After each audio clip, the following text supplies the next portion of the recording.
we're going to start the podcast. And I'm Gloria from Harlem City, San Diego, born and raised here in San Diego. And basically, I'm just a local podcaster interviewing people that are doing, crazy, amazing, unique things here in the city. I found Elias just by scrolling around on Facebook, and we have similar friends. Yeah. So he knows Eddie and some of the people down at the National City Clergy, Yes. and then some of the other gyms and people around. I know other jiu-jitsu instructors as Okay. well.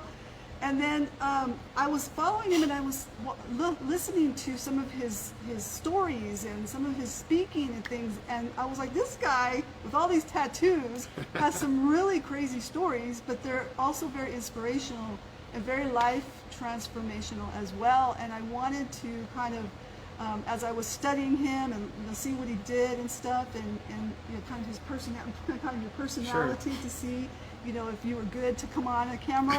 I was like, this guy's a pro. He already got it down. He already knows what he's doing.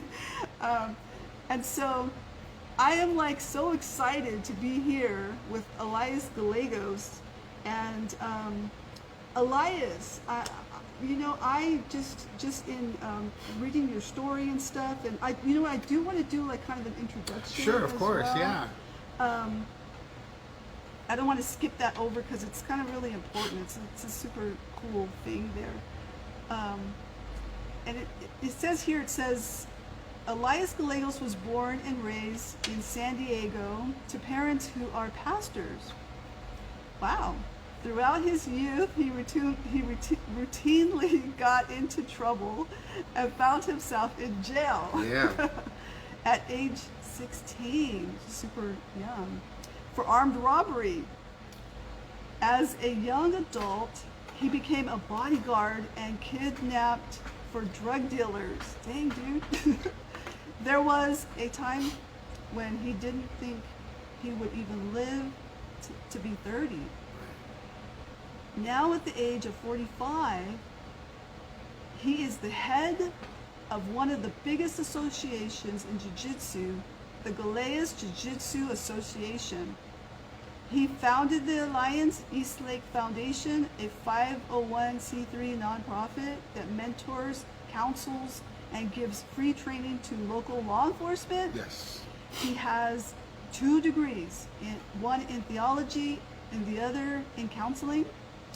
And he spends his time now giving back to his community in any way he can.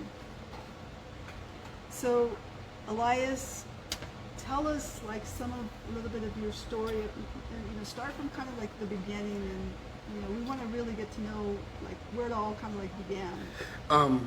I guess it all began, like I can trace it back to me getting in trouble in the 10th grade and running away from home, committing an armed robbery, and my life significantly being impacted by going to jail for about 1.5 years, almost 2 years. Wow. And that just really changed my life in the sense that now I'm on my own, I'm away from my family, I'm away from everybody that loved me, and I have to kind of fend for myself.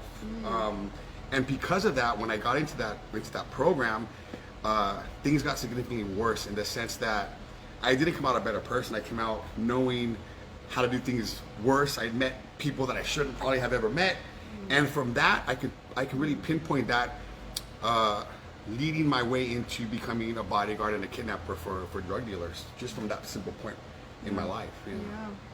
Wow, that's insane. Like, so you're saying that you went into a program and then you like learned all this, the streetwise. Yes, you're getting more streetwise. Yeah, I walked into this program and I met these people that I probably shouldn't have, and because of that, I came out with a better understanding of how to do worse things, I guess. Yeah. Let me grab a napkin. Can I grab a napkin? Yeah, sure. Go for it.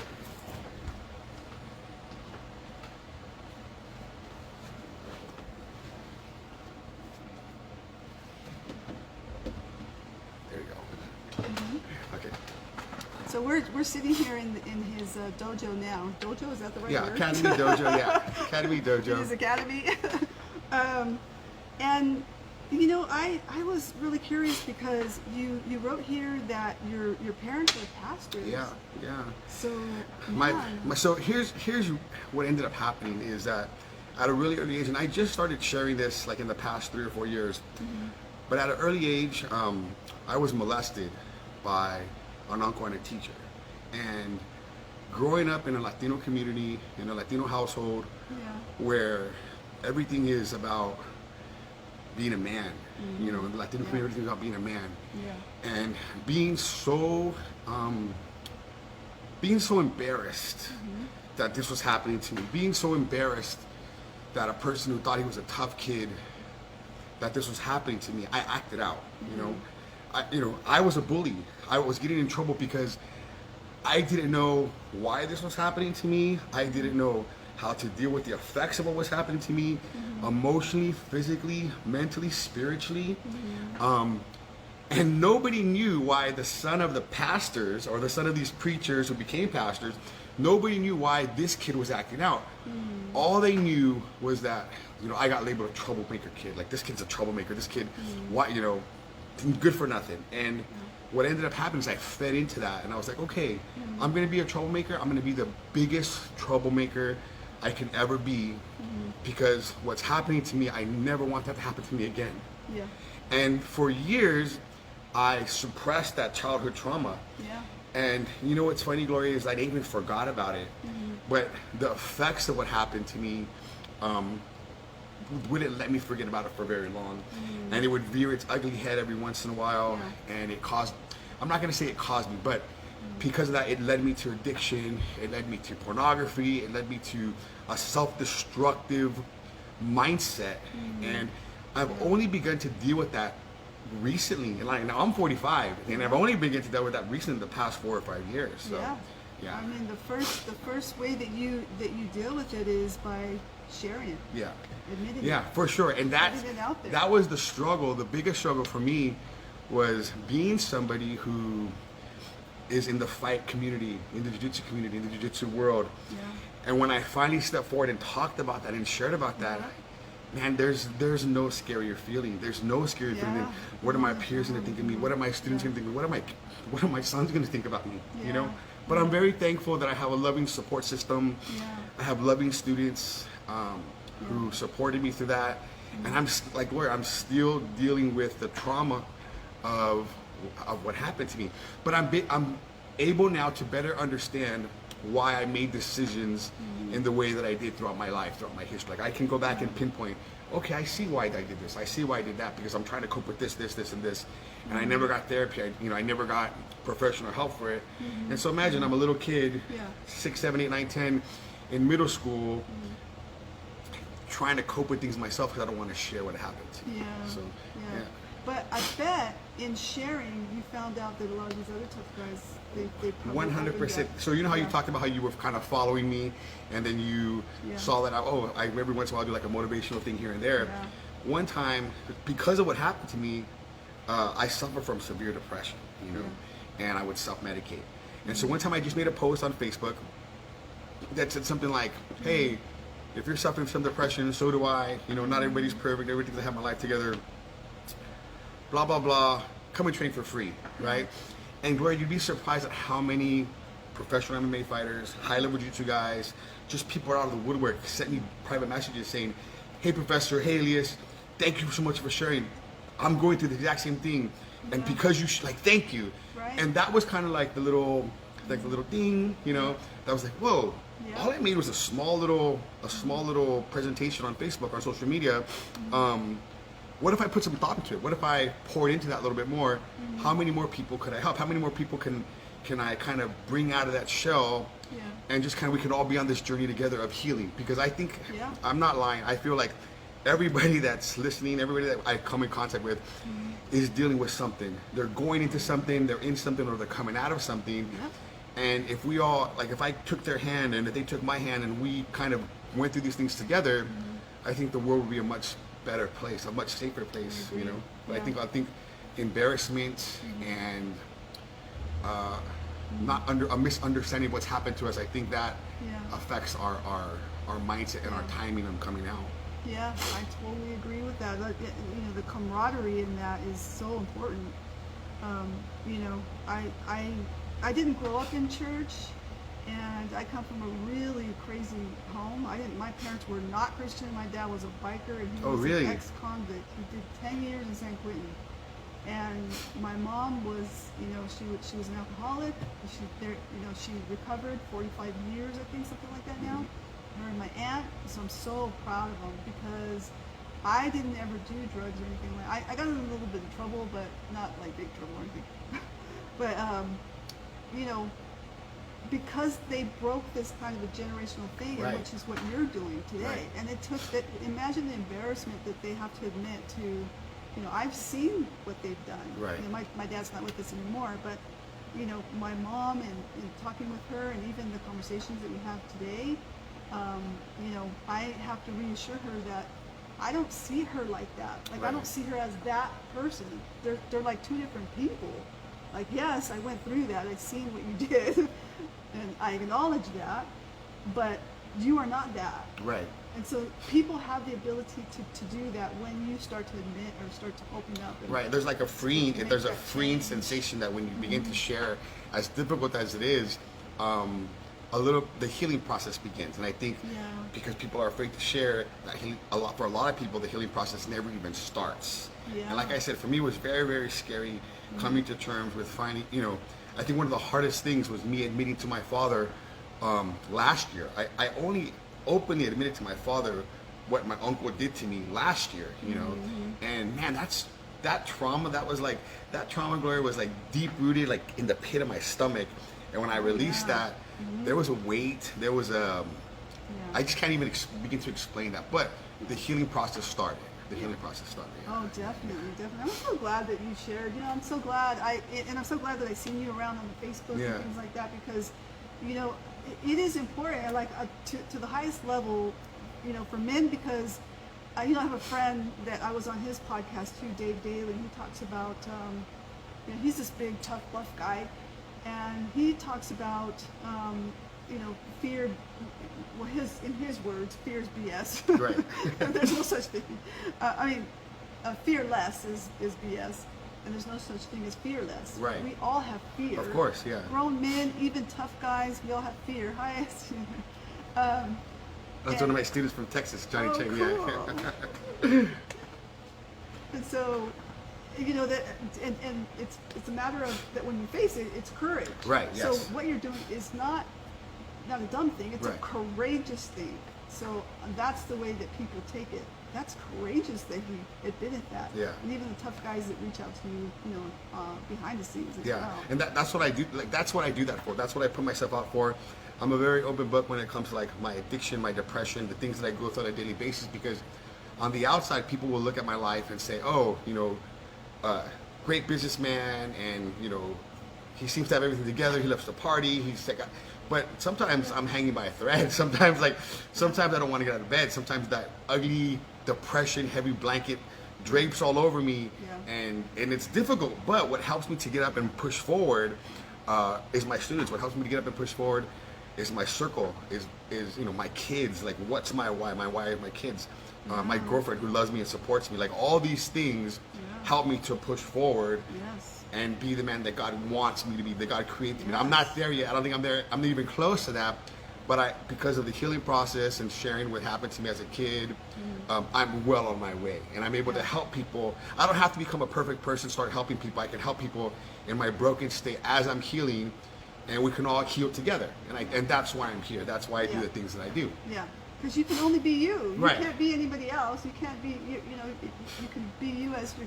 We're all recovering from something. Right, So yeah. for me, it might not be that. And it is, I have a lot of that too. Sure. So, you know, my dad was an ex-convict. My dad was not a molester or anything Right. like that. I can't say that.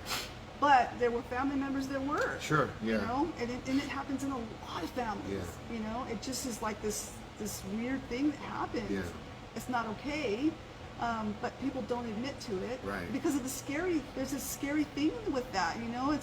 They're going to think that I'm going to go after their children, or Right. they're not going to let me go to church, or you Well, know. there was so I got to this point where I was as tough and as, you know, I know what I can do physically. that there was a point where I was afraid to see my uncle at a certain point, because something happened to me where I was going through a lot mentally and emotionally. I was going through a divorce and going through a separation where I was very vulnerable. Yeah. And my uncle was going to come back for a funeral or something like that. And all these emotions, like, I don't want to see him. Like, I don't, like, I turned into a little kid. It was so weird. I turned into a little kid again.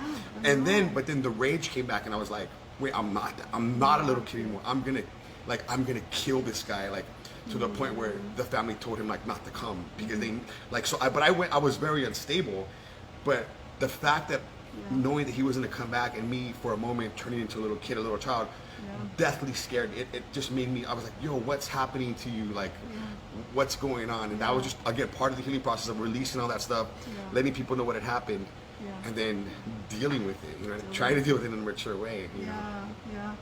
It is scary when you feel kind of out of control like that. I know, I get it. I know. Been there a little bit too.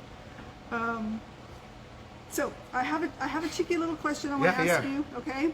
So so would you rather eat tacos or burgers? Tacos. Yeah, tacos all the way. Alrighty. So tell us a little bit about this. Okay, this little teenage robbery. You did. So I ran away from home. I was 15, 16, something like that. I went to my cousin's house, and we had no money. You know, I didn't have any money. Like, my money ran out very, very fast. And my cousin told me, hey, his sisters had just purchased guns. He's like, hey, my sister and her friend just bought some guns. I go, let's go rob somebody. Like that was my mindset. Let's go rob somebody.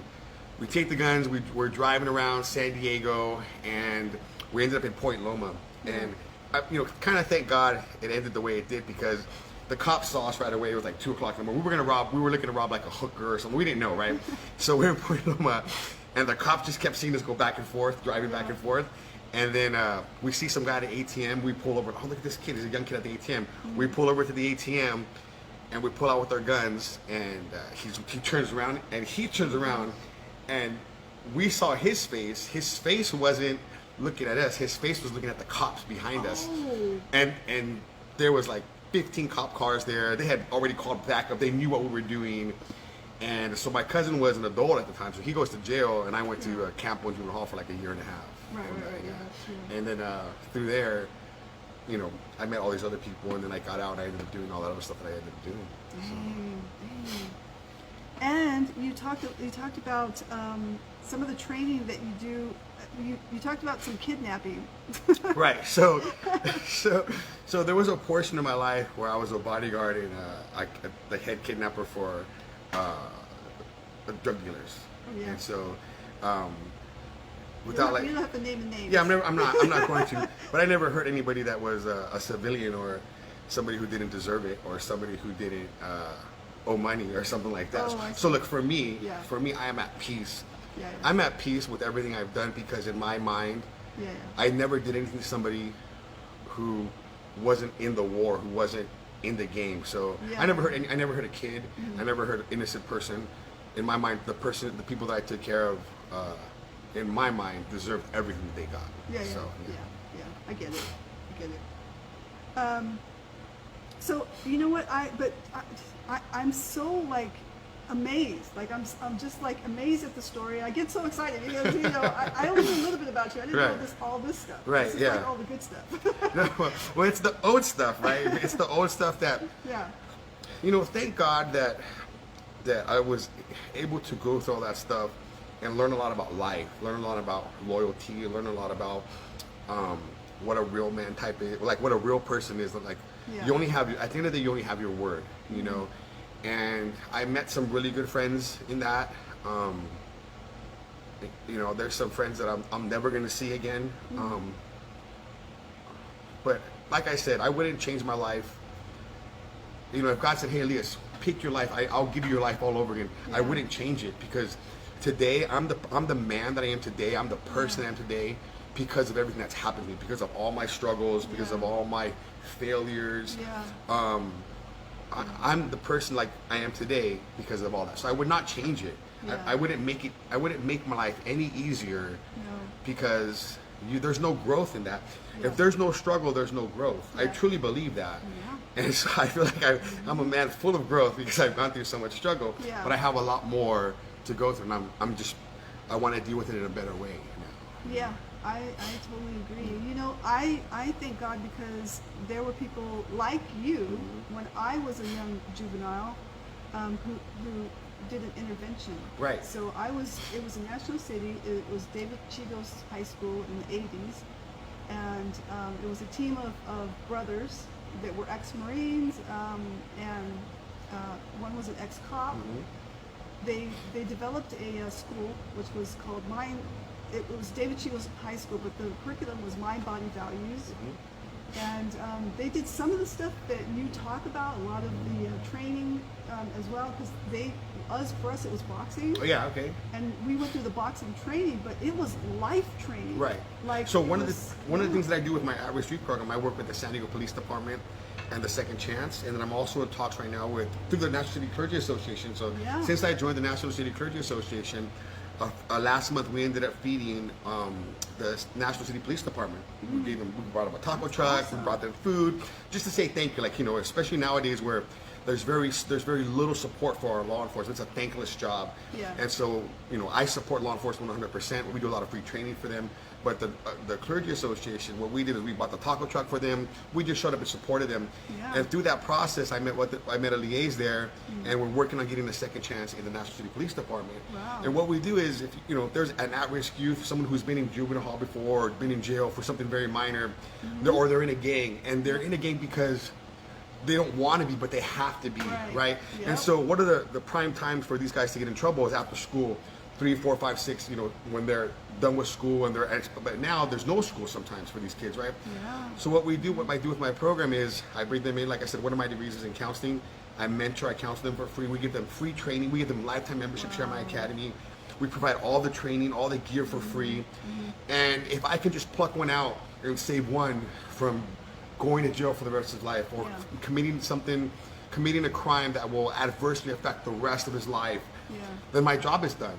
You know, and so we're looking to implement that in National City like we have at the San Diego Police Department. Yeah, I know a group of people that our lives were saved definitely from that stuff, you know. So I understand, you know, what the things that you say and what you want to do with the 501c3 and stuff. I love that. You also deal with combat veterans. Yeah, so another I like that too. That's another. Well, we live in San Diego. Yeah. It's a military town. We live in San Diego. It's a military town, and you know, there's so many combat veterans that are dealing with PTSD here. Yeah. That if you're dealing with PTSD, so if you're dealing with PTSD right now and you're a combat veteran, we're going to give you free training, lifetime membership, right? We also have a mental health therapy group that's done by a clinical psychologist every Sunday at 10 a.m. That's free for them, right? It deals with depression, anxiety, and PTSD, and we just love on them. We give them, this is their second home. So when they're in the military, they're part of a brotherhood. When they get out, a lot of times they lose that sense of brotherhood, and when they get here on the mat, they're a warrior, and so they get that warrior mindset back. And that's what they're looking for. You know, they're looking for structure. They're looking for that warrior mindset. Yeah. They're looking for brothers going to take care of them, and then it's all free. My nonprofit pays for everything for them. And so that's been such a huge blessing because I'm going to go ahead and use his name because he's like our poster child. His name is Robert, right? Just use his first name, but he's like we call him Grandpa Robert. So he was the poster child, right? So he came into the program, and now he's one of our coaches. Like he came through the program full circle. And he started coming to the program, getting the free training, coming to the group therapy sessions and the men's Bible study. And fast forward 3 years, something like that, 4 years later, he's one of our kids coaches now. So, you know, and it's like, and it's amazing to see him through all the struggles, and to see him now as a coach, still dealing with stuff, but like in a much better place. And like, Awesome. I look at him and I'm like, that's, you know, like even though he's a lot older than me, I'm like, yes, you know, like that's something that you're really excited about. I'm You're really proud of that. I'm proud of that. Yeah, you could tell in your body language. You were just like, yeah. That's good. I think my cousin comes here. Johnny Lopez. Johnny Lopez? Yeah, maybe. Older? Younger? Yeah, older. Maybe. We have 300 students here. He's So a war veteran as well. Okay, Here's another cheeky question. I have to stop looking at myself. Okay, what's the most beautiful place you've ever been? The most beautiful place I've ever been? My grandmother's backyard. Oh, that's oh, you made me cry. Yeah. People love their grandmas. Okay, let's go back into you got survivors of rape. Yeah, so just again, the program is if you're a female survivor of rape or domestic violence, Yeah. we empower you here, right? We Yeah. have the group therapy sessions as Yeah. well, Yeah. and you get free training. And so it's like, you know, you come to the class, you learn how to defend yourself, but more importantly, learn how to defend yourself.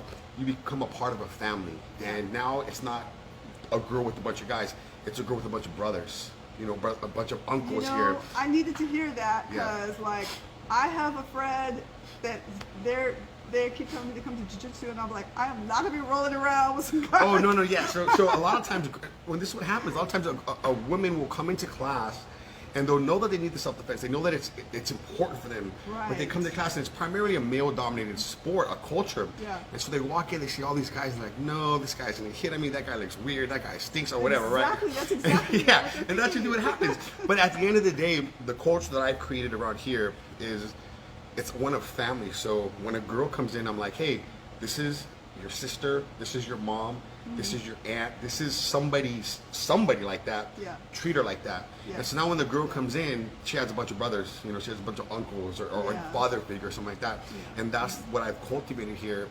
And so when you're in the program, nobody knows you're in the program unless you want to share.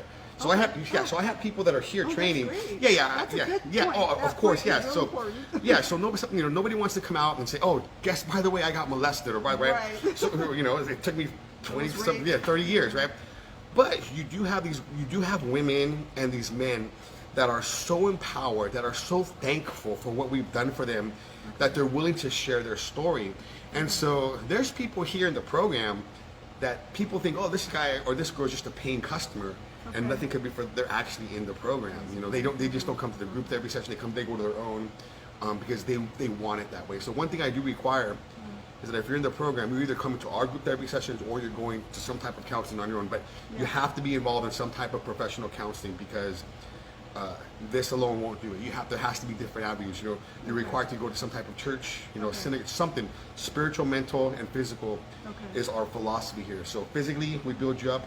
Mentally with the program, and then spiritually in some type of, you know, church setting or synagogue or mosque or whatever it is that you believe in. Yep. But those are the 3 pillars that we believe in my nonprofit. That you have to be trying to maximize to the fullest potential to be the best version of yourself that you can be. Yeah, wow, that's really good, super good. Okay, another cheeky question. What's the strangest thing in your refrigerator? The strangest thing in my refrigerator, I just threw away like I just threw away like 3 months. A 3-month-old like hot dog that was there. And I was so hungry, and I asked my girlfriend. I was like, "Hey, is there any food?" And I opened up the refrigerator, and there was like, and she goes, "Does it smell?" And I looked at it, and I was just like, it was like gluey and just that was probably the worst thing that I saw, and I just threw that away. And I was like, so as of now, nothing, but as of this morning, it was that nasty looking hot dog. Yeah, the last guy was like butter. It's butter. Yeah, it was like a hot dog, and then it looked like there was glue, like, you know, it gets all slimy. Yeah, That was not a good picture. That's funny. All right, so is there anything else that you want to share as we start to wind down a little bit? Sure. I really just want to get my programs out there. You know, being a small nonprofit, it's very difficult to get donations, but more importantly, it's difficult to just get my name out there, right? Yeah. So if you know somebody who's a combat veteran dealing with PTSD, if you know somebody who's an at-risk youth, if you know somebody who's a female who is a domestic violence survivor or a rape survivor, right? Yeah. If you know one of the newest programs that we have is, I had a student who dealt with depression, and he ended up losing his life about 1.5 years ago. And so what we decided to do in honor of him was to have a program that if you're a young adult and you're dealing with depression, we do the exact same thing for you. So you don't even have to be clinically depressed. You don't even have to be diagnosed, right? Okay. But if you're a parent out there and you have a son or daughter, a young adult or teen that you feel is depressed, bring them in and we'll assess them, and then we'll give them free training, and just you know, Gloria, bodies in motion tend to stay in motion. So if you're, especially now during COVID, Yeah. if they've been at home all day long on Zoom and doing work, and they haven't experienced vitamin D through the sun or interaction with other people, that takes a toll on us mentally, spiritually, and physically. But if there's anybody out there that's dealing with depression, young adult, teen, bring them in and we're gonna give them free training. We're here. My business is here in Chula Vista, not to take but to give back, and that's how we're giving back, is by these programs and just helping people. So if you know anybody in those stages, give them my information, have them come through, and we'll take care of them. That's awesome. That's wonderful. And it's just probably one of the best podcasts I've ever had. Yeah, that was great. You know, I loved that you just went there. You just went there, you know, and it's a courageous move to just share from your heart, Yeah. to share, you know, the real, you know, stuff that people go through. Yeah.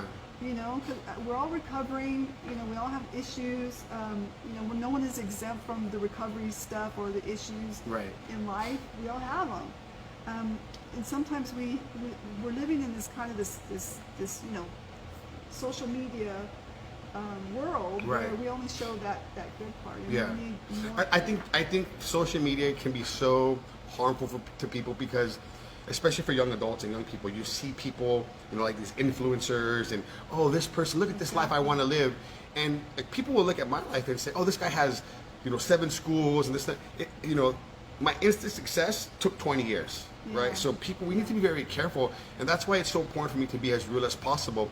You know, one time one of my students said, Professor, I think you're a little bit too real. And I think you might scare off some people with your realness. And I totally get that, but Yeah. but I'd rather be an open book and lose some people, you know, than be an open book Yeah. and really save people. Like that's what I want. I want to be an open book and save people. Yeah. If I lose some people because I was too open, okay, I understand that. But at what cost? I'm not gonna. Right. At what cost? You have to I'm at be this point you. where I know I have a short. Like I'm Yeah. 45, so I never thought Yeah. at that age when I was doing all those things, I never thought I'd make it to 30. Yeah. I never thought I was going to make it to 30.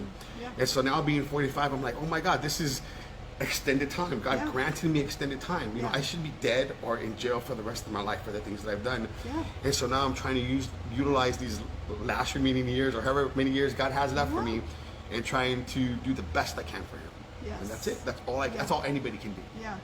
This is your life. Yeah. So you want to do life with people who get you. Yes. Who are wanting to be here, who appreciate, you know, that they get to be here. And even with people who don't get me, because I feel like even if I could rub off a little bit of them, even if they don't get me right away, Yeah. in 10 years they'll be like, you know what? Now I know what that guy Now was I trying to know do what for that me. guy was You know? And it'll work. And it'll work. Yeah. You know, it'll work. Awesome. You're awesome. Give me a high five. Thank you.